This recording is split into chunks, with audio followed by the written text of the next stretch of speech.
ভাই শাকিব খানের বরবাদ তো এবার শেষ, মানে 90 দশকের মান্না সিনেমা থেকে নাকি জিল্লু নামটা কপি করা হয়েছে। মিথ্যে কথা, তুই মিথ্যে বলছিস। অফা নিজের হাজবেন্ডকে এইভাবে লুকায় রেখে ধোয়া তুলসী পাতা বললে তো হবে না, একটু ওয়েট করেন, গোয়া থেকে সাপ আমি বের করছি। আসলে আমি হচ্ছে একজন কোরআনের হাফেজ, আমি প্রত্যেকদিন 5 রাকাত নামাজ পড়ি।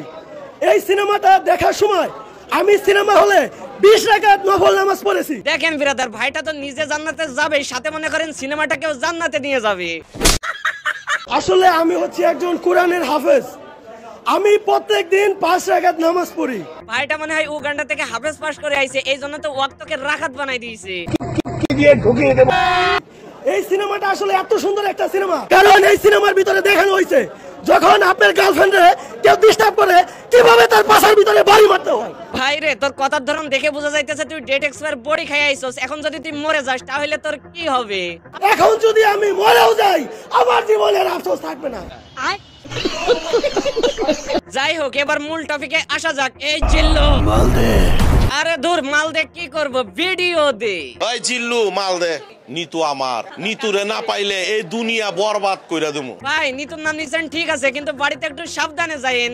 দেখা গেল সতী নামতেছেন এই ভেবে ভাবি ঝাঁটা নিয়ে বসে থাকলো। এই গরু ঘাস শেষ হয়ে গেছে, আজকে বেশি করে ঘাস দিতে হইব। ঠিক আছে আব্বা, কাচ্ছি দেখো, কাচ্ছি দেওয়া হলে ঘাস কাটতে সুবিধা হয়।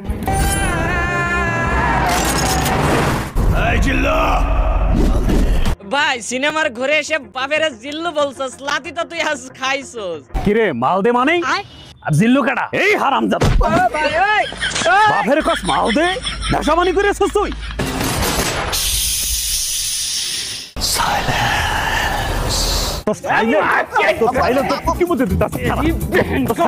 মানে সব জায়গায় নায়কগিরি করতে আসলেও বাবা মার কাছে এসে যদি নায়কগিরি করা হয় তাহলে তার পরিণাম এমনই হবে। এই জিল্লু মাল দে।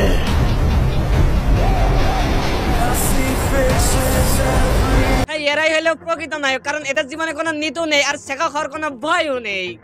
এই জিল্লু মাল দে।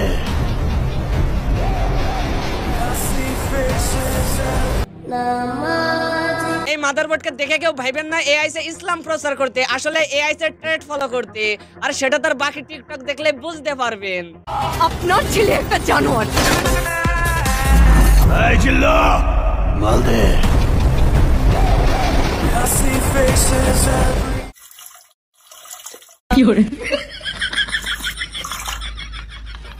বস বস এলেন আপনার মাল। হুমুন্দি কয় গিরা?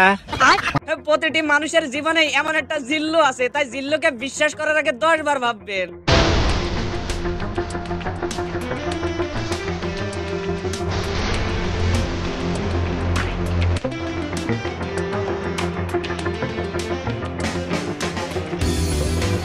দেখেন বিরাদার, এটা হইলো বাংলাদেশ, এখানে নায়ক হওয়া খুবই সহজ, সেটা হোক সিনেমা হলে কিংবা রাস্তায়। দেখলেন তো ভাইটা রাস্তার মাঝে কিভাবে তার যোগ্যতা ফুটিয়ে তুললো। এই জিল্লু মাল দে। এক হইলো কুদালের আসার, 2 হইলো আবার লুঙ্গি পরা, না জানি আবার এই মাল দিয়ে খেলা হয় একটু হালকা করা। এবার কফির বিষয়ে আসা যাক। ওই জিল্লু ফাটা ফালামো, নাম ধরে ডাকলি কোন শালারে? মামা বল, জিল্লু মামা, নাইলে একদম ফাটা ফালামো।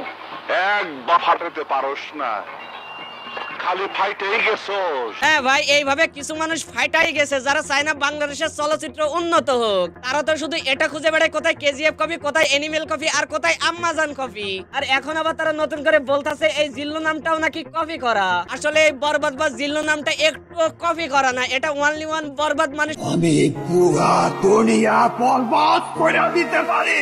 সো বন্ধুরা, ভিডিওটা কেমন লাগলো? যদি ভালো লাগে তাহলে লাইক করবে, কমেন্ট করবে, আর যদি এমন ভিডিও পেতে চাও তাহলে অবশ্যই চ্যানেলটা সাবস্ক্রাইব করবি।